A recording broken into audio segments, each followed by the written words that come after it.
여호와를 찾으며 공의와 겸손을 구하라는 제목으로 말씀을 전하겠습니다. 예언서를 읽고 이해하기 위해서는 여러분 그 예언자가 살았던 시대적 배경을 알고 있어야 합니다. 우리 기독교의 예언은 세상 종교의 예지 예언과 다르기 때문입니다. 하나님이 그 시대적 상황 속에, 그 역사적인 배경 속에 그 시대 사람들에게 하신 말씀이 예언입니다. 그래서 그 시대적 상황을 그 맥락에서 읽어야 왜 하나님께서 이 선지자를 보내서 이런 예언을 했는가 이해할 수가 있습니다. 어제부터 새벽기도 본문이 스바냐서로 바뀌었습니다. 이 스바냐서는 친절하게 1장 1절 첫 서두에 시대적 배경을 정확하게 밝히고 있습니다. 1장 1절 한번 보십시오. 읽진 않았는데 제가 읽겠습니다. 아몬의 아들 유다 왕 요시야의 시대에 스바냐에게 임한 여호와의 말씀이라. 스바냐는 히스기야의 현손이요 아마랴의 정손이요 그다랴의 손자요 구시의 아들이었더라. 이 스바냐는 히스기야 왕의 4대 손이라고 정확하게 나옵니다. 시대적 배경이 분명한 것입니다. 그가 활동한 시대가 요시야 왕 시대라고도 나옵니다. 여러분, 이 요시야 왕이 남유다 왕으로 활동했던 시대에 종교개혁이 있었습니다. 하나님께 돌아가자는 종교개혁이 있었는데 그때가 주전 621년경입니다. 따라서 오늘 본문은 요시야 왕이 종교개혁했던 시대 BC 621년 전후에 이 스바냐가 하나님으로부터 이 신탁을 받고 말씀을 전한 것입니다. 활동 연대를 우리가 짐작을 할 수가 있습니다. 또 요시야 왕 시대의 국제 정세에 대해서 좀 알아야 됩니다. 요시야 왕 시대의 국제 정세는 아수르 제국이 패권국으로 있었는데 점점 쇠퇴해 갔습니다. 그래서 구제국인 이집트의 왕 바로 느고가 이 팔레스타인 쪽 이스라엘 지역까지 세력을 확장하고 있는 시대였습니다. 또 메소포타미아 지역, 우리가 말하는 갈대아 지역에 이 신흥 바벨론이라는 나라가 힘을 얻어 제국을 형성해 가면서 세력을 확장하고 있는 시대입니다. 이 와중에 요시야 왕은 여호와 하나님 신앙을 회복하기 위하여 이 남유다 왕국 북이스라엘은 BC 722년에 이 아수르 제국에서 이미 망했습니다. 그래서 이 남유다 왕국이지만은 그냥 이스라엘이라고 해도 됩니다. 그때 망했던 북이스라엘 유민들이 남유다 왕국으로 거의 다 이전했기 때문에 이 남유다 왕국이 이스라엘이라고 칭해질 수도 있습니다. 이 종교개혁을 이제 펼치고 있던 시대입니다. 이런 시대의 배경하에 이 스바냐 선지자에게 하나님의 말씀이 임한 거예요. 그래서 스바냐 선지자가 지금 예언하고 있습니다. 그러면 본문에서 스바냐 선지자가 선포하는 하나님의 예언의 말씀, 하나님의 신탁은 어떤 내용일까요, 여러분? 우리가 한번 살펴보고자 합니다. 첫 번째, 하나님의 심판의 날이 가까이 왔다는 경고입니다. 1장 14절이 그 내용입니다. 1장 14절입니다. 여호와의 큰 날이 가깝도다. 가깝고도 빠르도다. 여호와의 날의 소리로다.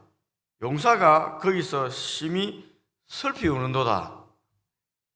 여러분, 여호와의 날은 하나님의 심판의 날을 의미합니다. 구원받는 자는 구원의 날이지만은 하나님께 죄 지은 자에 대해서는 심판의 날이 여호와의 날입니다. 그 날이 멀리 있지 않고 아주 가깝게 있다고 지금 스바냐 선지자가 거듭 경고하고 있습니다. 이 여호와의 큰 날이 되면 용사가 슬피 운다는 겁니다. 여러분, 왜 용사가 슬피웁니까? 그 내용은 15, 16 그 후반절에 이어지는 글을 보면 짐작할 수가 있습니다. 그날에는 환난과 고통이 있고 황폐와 패망이 있고 나팔 소리가 울리고 견고한 성이 무너지고 높이 솟은 망대가 무너진다고 말하고 있습니다. 여러분, 어떤 경고입니까? 전쟁의 경고입니다. 지금 전쟁이 일어난다는 거예요. 이스라엘의 용사들이 침략한 적국의 군대와 싸워서 패배한다는 겁니다. 그래서 비참하게 죽고 포로로 끌려가게 되는 것입니다. 예루살렘 성은 무너지고 용사의 가족들도 모두 비참하게 죽거나 포로로 끌려가는 것입니다. 어디 피할 데가 없는 거예요. 피하니까 잔인한 적국의 칼이 끝까지 따라와서 죽인다는 것입니다. 어디 도망갈 수 있겠습니까? 이런 상황이 벌어진다는 것입니다.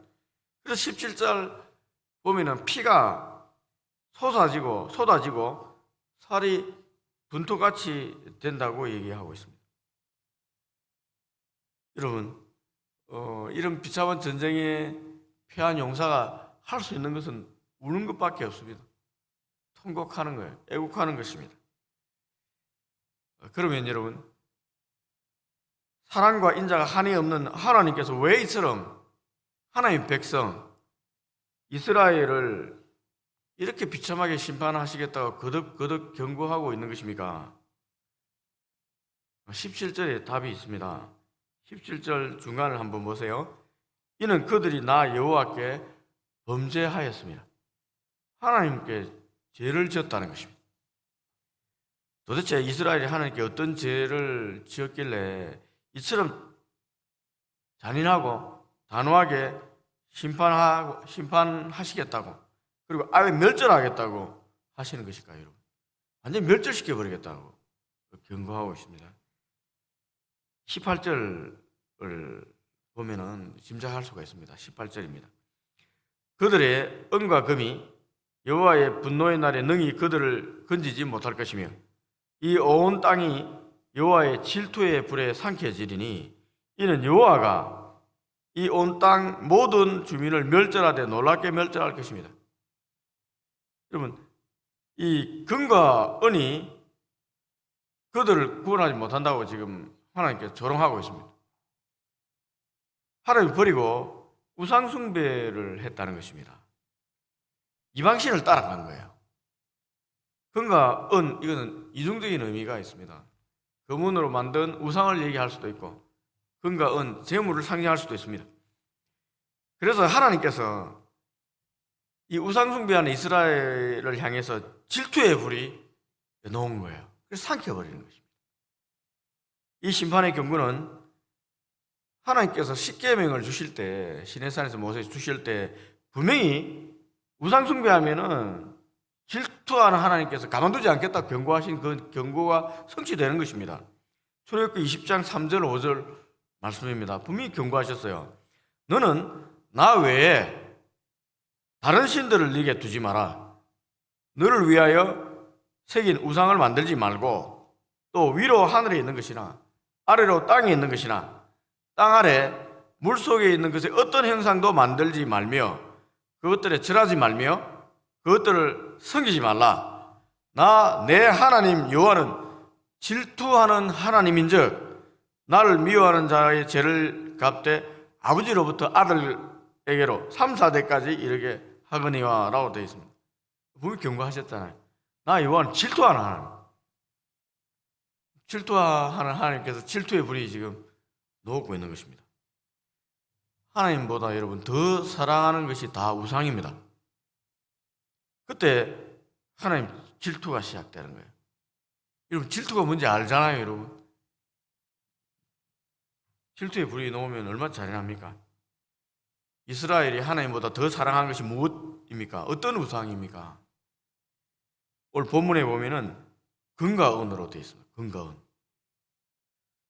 금과 은이 너희를 건지지 못한다고 첫 번째 경고하잖아요. 하나님은 너희들의 금과 은이 분노의 날에 너희를 분명히 건질 수 없다고 경고하는 이유가 있습니다. 재물을 하나님보다 더 사랑한 거예요. 그럼 재물을 하나님보다 더 사랑한 표징이 뭘까요, 여러분? 우리가 재물을 하나님보다 더 사랑한다는 표징은 우리 자신이 비인간화된 모습이 나타날 때입니다. 사람보다 돈을 더 사랑하면 잔인해집니다. 굉장히 잔인해집니다. 사랑이 없어집니다. 하나님은 사랑이라고 했잖아요. 사랑. 그런데 사랑이 없어진 비인간화된 사람, 그 사람이 어떻게 하나님이 주신 계명, 하나님 사랑하고 이웃 사랑하는 계명을 할 수가 있겠습니까? 사랑이 없으면 어떻게 됩니까? 사람을 잔인하게 대하고 밀어내는 거예요.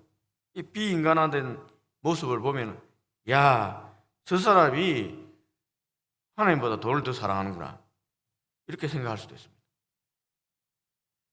8절, 9절에 그들의 잔인한 모습이 있습니다. 한번 보세요. 읽진 않은데 8절, 9절 보세요.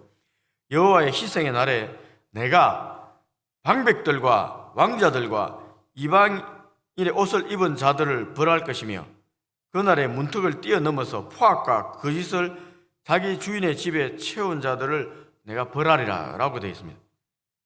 방백은 유다, 이스라엘의 지도자들입니다. 그들이 지금 이방인의 옷을 입고 있다는 겁니다. 하나님 규례를 무시하고 하나님께서는 옷도 어떤 옷을 입으라고 정해놓으셨거든요. 이방인의 옷을 입었다는 건 이방인의 문화와 이방인의 신을 섬긴다는 것입니다. 옷은 자기 정체성을 상징합니다. 어떤 옷을 입고 있느냐에 따라서 그 사람이 어떤 존재인가 우리 나타내잖아요. 이방의 옷을 입고 있다는 거예요. 하나님 나라 백성이. 그리고 그들의 하수인들이 방백들과 왕자들과 높은 지도자들에게 잘 보이고자 약하고 가난한 자들의 집에 문턱을 뛰어넘는 거예요. 그리고 거짓말하고 도둑질해서 약탈해서 왕자들과 방백들의 집에 채운다는 것입니다.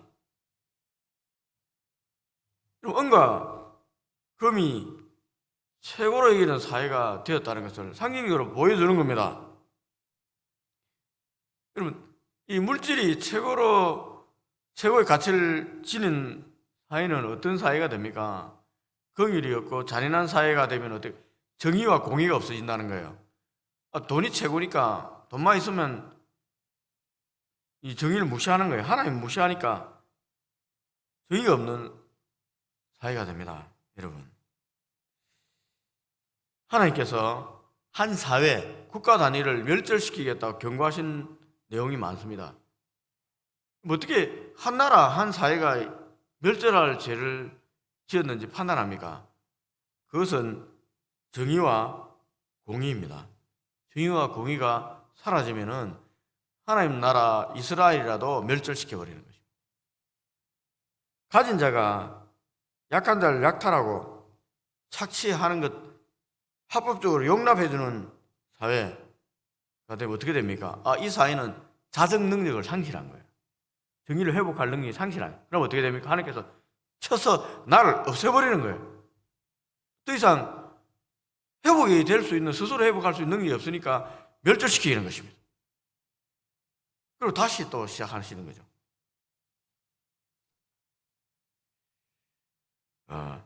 예레미야서 5장 1절 말씀입니다.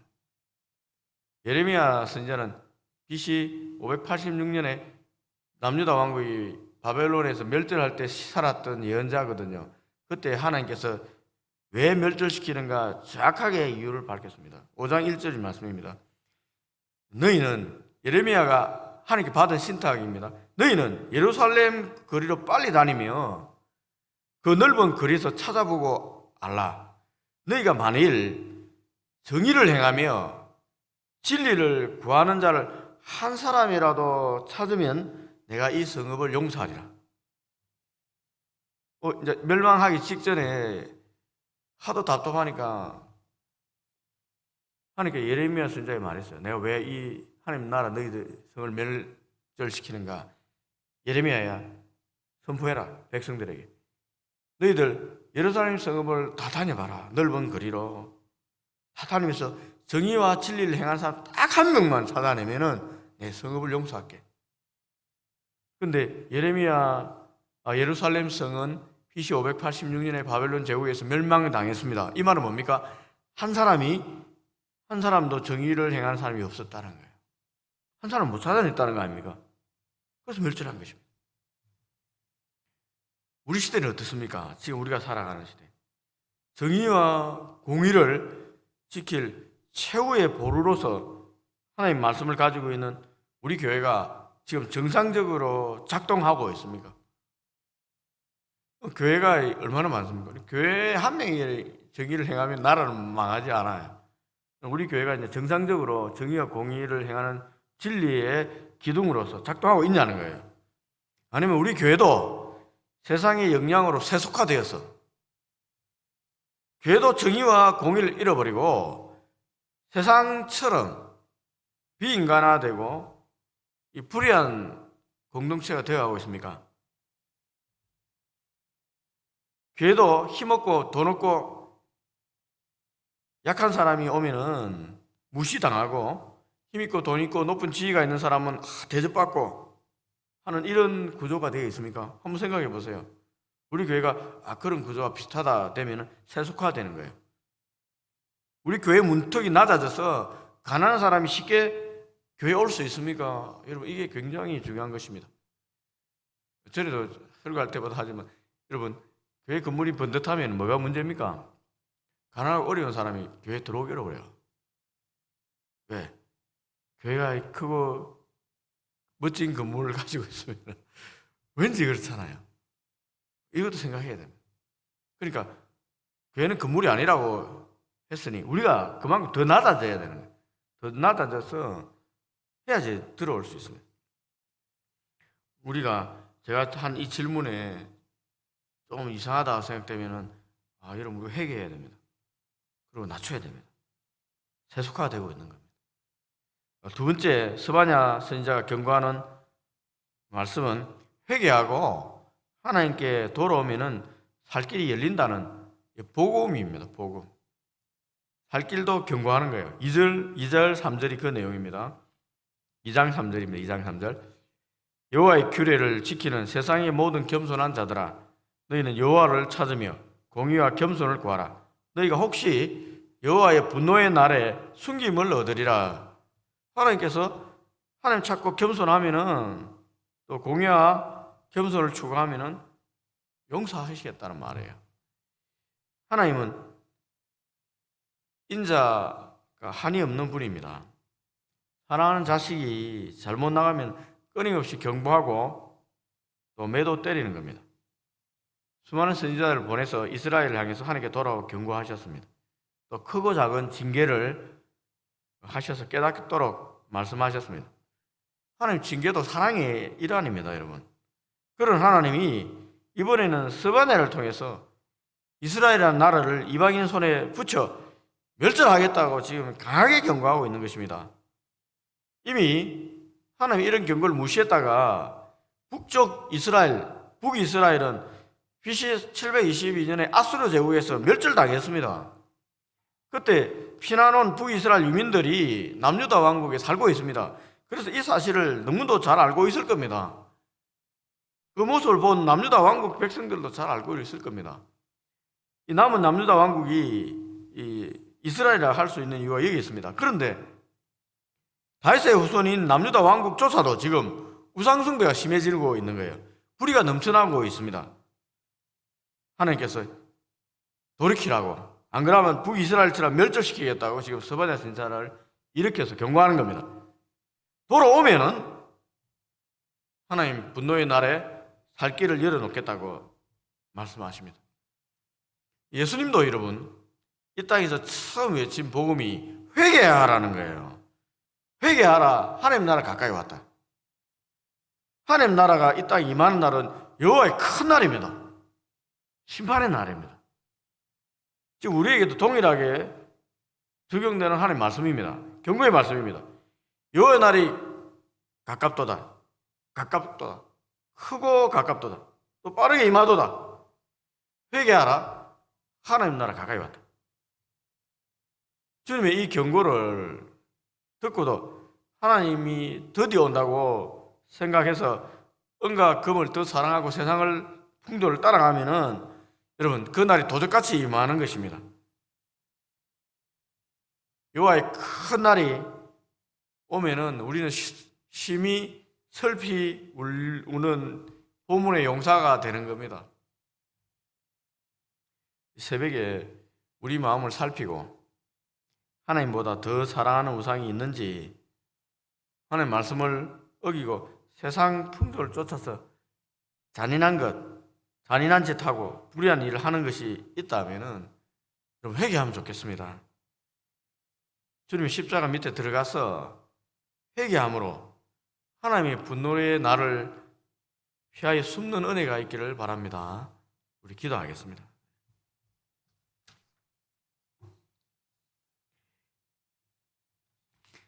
네, 오늘 말씀 붙잡고 한번 기도하면 좋겠습니다. 경고의 말씀은 시대를 초월하고 있다고 생각합니다. 우리도 하나님 앞에 서서 하나님 날에, 심판의 날에 어떤 평가를 받을 것인가 한번 되돌아보시고 은과 금을 하나님보다 더 사랑하는 거 있다면 마음을 좀 내려놓기 바랍니다. 무엇이 중요한지, 생명이 재물보다 중요하지 않느냐는 하나님 말씀을 기억하면 좋겠습니다. 하나님 정의와 공의를 추구하는 겸손한 마음 달라고 새벽에 한번 기도하면 좋겠습니다.